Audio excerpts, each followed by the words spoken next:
Hello everyone, আমি প্রিয়াঙ্কা দে, taro reader. এখন একটা ছোট্ট টপিক নিয়ে কথা বলতে আসছি, খুবই ছোট্ট টপিক, কিন্তু সেটার ব্যাপারেও মানুষের অনেক কিছু জানা নেই। সেটা হচ্ছে হ্যাশট্যাগ লাই, মিথ্যা কথা।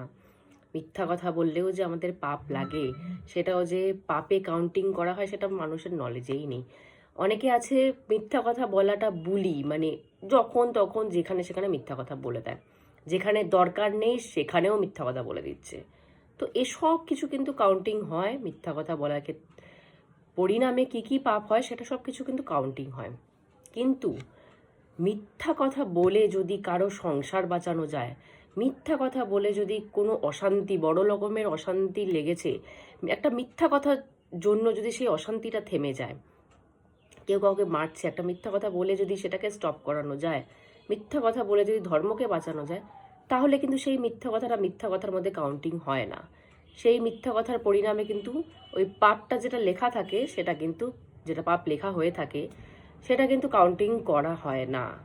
তো মিথ্যা কথাই, কিন্তু সেটা বলারও কিন্তু ডিফারেন্স আছে, যে আমি নর্মাল নিজেকে বাঁচানোর জন্য মিথ্যা কথা বলছি, না কাউকে বাঁচানোর জন্য মিথ্যা কথা বলছি, কারো হেল্প করার জন্য মিথ্যা কথা বলছি। সময় বিশেষে, ক্ষেত্র বিশেষে কিন্তু মিথ্যা কথারও ডিফারেন্স হয়ে যায়। শ্রীকৃষ্ণ কিন্তু মহাভারতে প্রচুর জায়গায় কিন্তু মিথ্যা কথা বলেছেন, কিন্তু তার মিথ্যা কথা বলার লেভেলটা আলাদা। যেরকম কুরুক্ষেত্রের যুদ্ধে একটা জায়গায় বলা আছে, অশ্বত্থামা, যে 7 চিরঞ্জীবীর মধ্যে একজন অশ্বত্থামা, সে গুরু দ্রোণাচার্যের পুত্র। তো দুজনেই বলশালী, দুজনেই যোদ্ধা, ভালো লেভেলের যোদ্ধা। তো গুরু একজন, মানে এটা ক্রিয়েট করা হলো, জিনিসটাকে ভাবা হলো যে গুরু দ্রোণাচার্যের কানে যদি এটা পৌঁছে যায় যে তার পুত্র অশ্বত্থামা মারা গেছে, তাহলে কিন্তু সে যুদ্ধ অস্ত্র ছেড়ে দেবে। অস্ত্র ছেড়ে দিলেই তাকে কিন্তু বধ করা সম্ভব হবে। না হলে সে সবার গুরু, অর্জুন, ভীম, নকুল, সহদেব, সবাইকে যে যুদ্ধ শিখিয়েছে, সে হচ্ছে গুরু দ্রোণাচার্য, সবার গুরু উনি। তো উনাকে কি করে মারা যায়? কারণ উনি তো অপোজিটে দাঁড়িয়ে আছে না কৌরবদের সাথে, তো হিসাবে ওনাকেও মারতে হবে। কিন্তু উনি সবার গুরু, ওনাকে কি করে মারা যায়? উনি সব কলা কৌশল জানে, ওনাকে কি করে মারা যায়? তো একটাই উপায়, যে ওনাকে যদি কোনোভাবে ওনার কানে পৌঁছে যায় যে ওনার ছেলে অশ্বত্থামা মারা গেছেন, তাহলে কিন্তু উনি তার অস্ত্র রেখে দেবেন, তখনই একমাত্র মারার উপায়। কারণ এটা ধর্মকার্য, কিছু করার নেই এখানটায়। কিন্তু শ্রীকৃষ্ণ যে মিথ্যা কথাটা বলবেন, সেটার মধ্যেও একটা লেভেল আছে।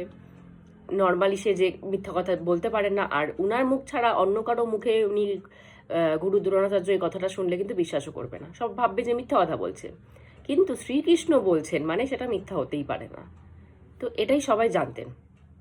কিন্তু শ্রীকৃষ্ণ নিজের একটা বজায় রাখতে হবে, তো লেভেল বজায় রাখতে হবে, যে মিথ্যা কথা বলছেন উনি না, উনি কিন্তু মিথ্যা কথা বলেননি। অশ্বত্থামা বলে এক হাতি ছিল, হাতি, তখনকার দিনে তো হাতিতে করেও যুদ্ধ করা হতো।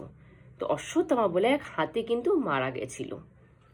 তো উনি গিয়ে দ্রোণাচার্যের কাছে বলেন, অশ্বত্থামা হত ইতি গজ, অশ্বত্থামা মারা গেছে। কিন্তু কে সে অশ্বত্থামা সেটা কিন্তু বলেনি, উনি শুধু এতটুকু বলেছে অশ্বত্থামা মারা গেছে।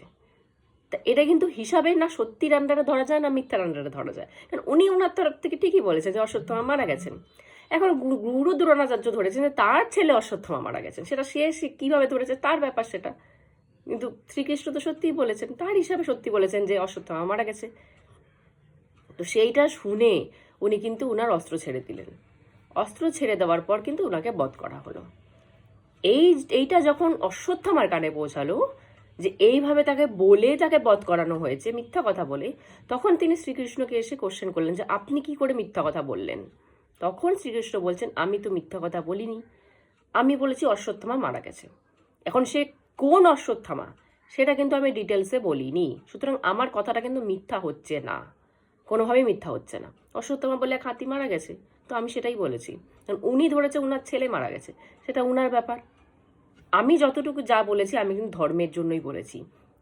ধর্ম অধর্মের লড়াই হচ্ছিল তো কুরুক্ষেত্রে, তো উনি যেটা বলেছে উনি ধর্মের জন্যই বলেছে, তো সেখানে কিন্তু কোনোভাবেই পাপ লাগবে না, সেটাকে কোনোভাবে মিথ্যা কথা বলা চলবে না।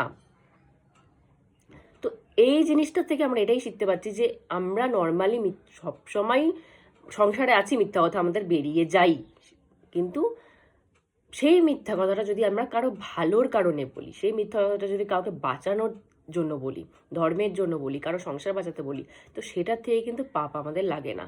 কিন্তু নর্মালি নিজেকে বাঁচাতে, নিজের জন্য যদি মিথ্যা কথা বলি, তাহলে কিন্তু সেটা পাপে কাউন্টিং করা হয়, সেটাও পাপে কাউন্টিং করা হয় মিথ্যা কথাটা বলাটাও। কিন্তু সেটাই যদি কারো হেল্পের জন্য করে দিই, সেটা কিন্তু তখন আর পাপে কাউন্টিং হবে না।